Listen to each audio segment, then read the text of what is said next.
इस गाँव के बचपन दे विच और हुण दे विच तुसीं की महसूस करते हो, की फर्क है? मेरा साहब बचपन दे विच ते हुण दे विच बहुत ज़्यादा फर्क है। जी जी खास तौर ते जन नवीं जनरेशन आउण नाल नवें ज़माने की तब्दीली दे नाल जड़ियां पुरानियां रवायात ने, पुरानियां कस्टम ने, पुराने तर्ज़े माशरत ने वो बदल चुके हैं। बहुत खूब। ठीक है, जेह्ड़े नवें तहजीबां आईयां ने, नवीं तहजीबां तो आ गई ने, लेकिन इखलाक रुखसत हो गया।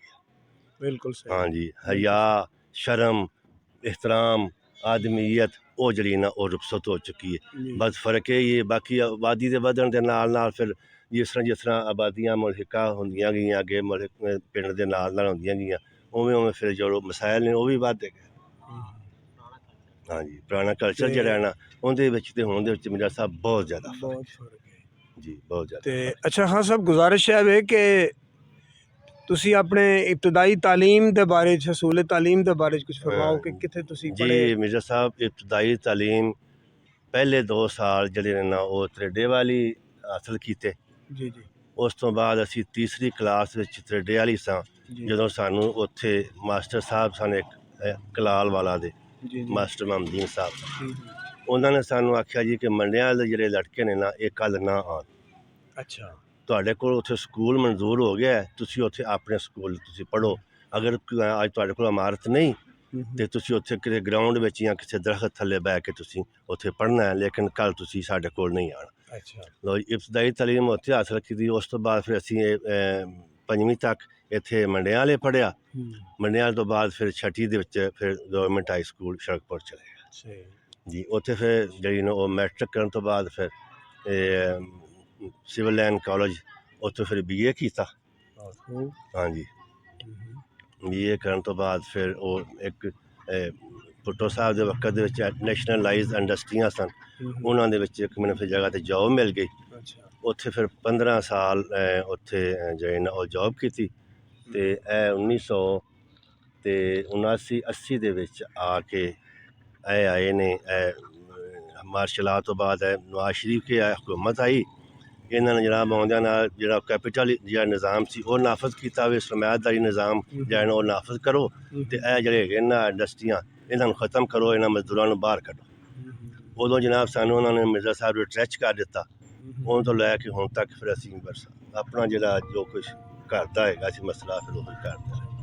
ਹਾਂਜੀ अच्छा खान साहब, गुजारिश है कि तुसी पाकिस्तान दा मुस्तकबल की वेखदे हो? वैसे तुसी तालीम याफ्ता हो माशाअल्लाह। ਹਾਂ ਮਿਰਜ਼ਾ ਸਾਹਿਬ ਅਰਜ਼ੇ ਵੇ ਜਿਹੜਾ ਪਾਕਿਸਤਾਨ ਦਾ ਮੁਸਤਕਬਲ ਹੈ ਨਾ ਉਹ ਅੱਲਾ ਨਾ ਕਰੇ ਮੈਨੂੰ ਤਾਂ ਬੜਾ ਮਖਦੂਸ਼ ਨਜ਼ਰ ਆਉਂਦਾ ਹੈ। ਉਹ ਇਸ ਤਰ੍ਹਾਂ ਕਿ ਕਰਜ਼ੇ ਥੱਲੇ ਅਸੀਂ ਇੰਨੇ ਕੁ ਜਕੜੇ ਜਾ ਚੁੱਕੇ ਹਾਂ ਕਿ ਕਰਜ਼ੇ ਦੀ ਕਿਸ਼ਤ ਦੇਣ ਵਾਸਤੇ ਵੀ ਸਾਨੂੰ ਕਰਜ਼ਾ ਲੈਣਾ ਪੈਂਦਾ। ਹੁਣ ਤੁਸੀਂ ਵੇਖੋ, ਜਦੋਂ ਅਸੀਂ ਕਰਜ਼ਾ ਲਿਆ ਜਾਂਦਾ ਪ੍ਰੋਜੈਕਟ ਵਾਸਤੇ, ਲੋ ਜੀ ਅਸੀਂ ਆਹ ਕਰਾਂਗੇ, ਉਹ ਅਸੀਂ ਕਰਦੇ ਨਹੀਂ, ਉਹ ਅਸੀਂ ਖਾ ਜਾਂਦੇ ਹਾਂ। ਜਿਸ ਵਕਤ ਬਚਦਾ ਨਹੀਂ। ਆਬਾਦੀ ਦਾ ਤਨਾਸਬ ਤੁਸੀਂ ਵੇਖੋ ਕਿਸ ਤੇਜ਼ ਰਫ਼ਤਾਰੀ ਨਾਲ ਵੱਧ ਰਿਹਾ। ਤਨਖਾਹਾਂ ਦੇ ਵਿੱਚ ਚਲਾ ਜਾਂਦਾ, ਫੌਜ ਦੀਆਂ ਤਨਖਾਹਾਂ, ਸਿਵਲ ਸਰਵਿਸ ਦੀਆਂ ਤਨਖਾਹਾਂ ਜਿਹੜੀਆਂ ਇਹਨਾਂ ਵਿੱਚ ਚਲਾ ਜਾਂਦਾ। ਅੱਛਾ, ਕੁਛ ਵੀ ਕਰਪਸ਼ਨ ਦੀ ਨਜ਼ਰ ਹੋ ਜਾਂਦਾ। ਜਦੋਂ ਇਹ ਸਾਰੀਆਂ ਚੀਜ਼ਾਂ ਹੋਣਗੀਆਂ ਉਹ ਫਿਰ ਜਿਹੜੀ ਕਿਸ਼ਤ ਅਸੀਂ ਕਿੱਥੋਂ ਦਿਆਂਗੇ? ਉਹਦੀ ਫਿਰ ਅਸੀਂ ਉਹ ਟੋਪਾ ਫੜ ਲੈਂਦੇ ਹਾਂ, ਉਹ ਘੁਮਿਆਰਾਂ ਵਾਲਾ, ਤੇ ਮੰਗਣ ਵਾਸਤੇ ਤੁਰ ਪੈਂਦੇ ਹਾਂ। ਕਦੀ ਅਮਰੀਕਾ ਦੇ ਤਰਲੇ, ਕਦੀ IMF ਦੇ ਤਰਲੇ, ਕਦੀ ਏਸ਼ੀਅਨ ਬੈਂਕ ਦੇ ਤਰਲੇ, ਕਦੀ ਚੀਨ ਦੀਆਂ ਮਿੰਨਤਾਂ, ਕਦੀ ਸ਼ਹਿਜ਼ਾਦੇ ਸੁਲੇਮਾਨ ਦੀਆਂ ਮਿੰਨਤਾਂ। ਕਿਆ ਹੈ ਕੋਈ ਜ਼ਿੰਦਗੀ? ਤੁਸੀਂ ਮਿਰਜ਼ਾ ਸਾਹਿਬ ਵੇਖੋ ਨਾ, ਇਸ ਤਰ੍ਹਾਂ ਅਗਰ ਇਵੇਂ ਹੀ ਇਹ ਸਿਲਸਿਲਾ ਚੱਲਦਾ ਰਿਹਾ ਤੇ ਕਿਆ ਅਸੀਂ ਇਹ ਪਾਕਿਸਤਾਨ ਦਾ ਮੁਸਤਕਬਲ ਬ੍ਰਾਈਟ ਤੇ ਵੀ ਹੈ, ਬ੍ਰਾਈਟ ਹੋਵੇਗਾ ਜਾਂ ਮਖਦੂਸ਼? ਇਹ ਡਾਰਕ ਹੋਇਆ। बहुत शुक्रिया, हाँ जी। बहुत शुक्रिया। अच्छा, गुजारिश है तुसी कोई पाकिस्तान ਦੇ ਜਿਹੜੇ ਸੁੱਤੇ ਲੀਡਰ ਨੇ ਜੀ ਉਹਨਾਂ ਨੂੰ ਜਗਾਉਣ ਲਈ ਕੋਈ ਪੈਗਾਮ ਦਿਓ ਉਹਨਾਂ ਵਾਸਤੇ ਕਿ ਕਿੰਜ ਜਾਗਣ ਤੇ ਪਾਕਿਸਤਾਨ ਬਚਾ ਲਈਏ। ਬਸ ਉਹ ਜਾਗਣ ਦਾ ਮਿਰਜ਼ਾ ਸਾਹਿਬ ਇਹੋ ਹੀ ਹੈਗਾ ਕਿ ਇਮਾਨਦਾਰ ਲੋਕਾਂ ਨੂੰ ਜਿਹੜੀ ਮੁੰਤਖਬ ਕੀਤਾ ਜਾਏ। हाँ जी बिल्कुल, ईमानदार लोगों को मुंतखब किया जाए। और उनके वास्ते अजकल खान साहब जड़े ने ना, इमरान खान साहब, ये बड़ी अच्छी तहरीक, बड़ा अच्छा बयानिया इन्हों का जो है ना वो बड़ा अच्छा बयानिया आ रहा।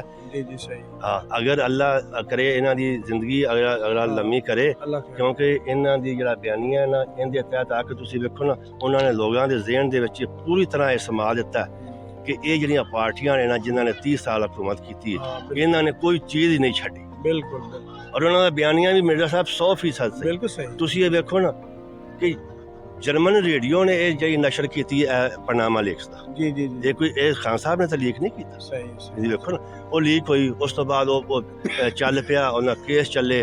ਤੁਸੀਂ ਵੇਖੋ ਕਰੋੜਾਂ ਰੁਪਈਏ ਉਹਨਾਂ ਕੇਸਾਂ ਦੀ ਪ੍ਰੀਪਰੇਸ਼ਨ ਤੇ ਉਹਨਾਂ ਦੀ ਜਿਹੜੀ ਮੇਰਾ ਮਤਲਬ ਪ੍ਰੋਸੀਕਿਊਸ਼ਨ ਤੇ ਲੱਗ ਗਿਆ, ਕਰੋੜਾਂ ਰੁਪਈਏ। ਵਾਹ ਵਾਹ, ਠੀਕ ਹੈ, ਲੱਗਣ ਤੋਂ ਬਾਅਦ ਤੁਸੀਂ ਇਹ ਵੇਖੋ ਕਿ ਇੱਕਦਮ ਉਹ ਸਾਰੇ ਕੇਸ ਵੀ ਖਤਮ ਹੋ ਗਏ, ਫਿਰ ਅਦਾਲਤਾਂ ਨੇ ਵੀ ਉਹਨਾਂ ਨੂੰ ਰਿਲੀਫ ਦਿੱਤਾ। ਦੱਸੋ ਅਸੀਂ ਇੱਕ ਲੇਮੈਨ ਅਸੀਂ ਕਿਸ ਤਰ੍ਹਾਂ ਵੇਖੀਏ ਕਿ ਸਾਡਾ ਮੁਲਕ ਇਹਦਾ ਜਿਹੜਾ ਬ੍ਰਾਈਟ ਇਨ ਦਾ ਫਿਊਚਰ ਕਰਨੀ ਨਾ ਅੱਲਾਹ ਕਰੇ।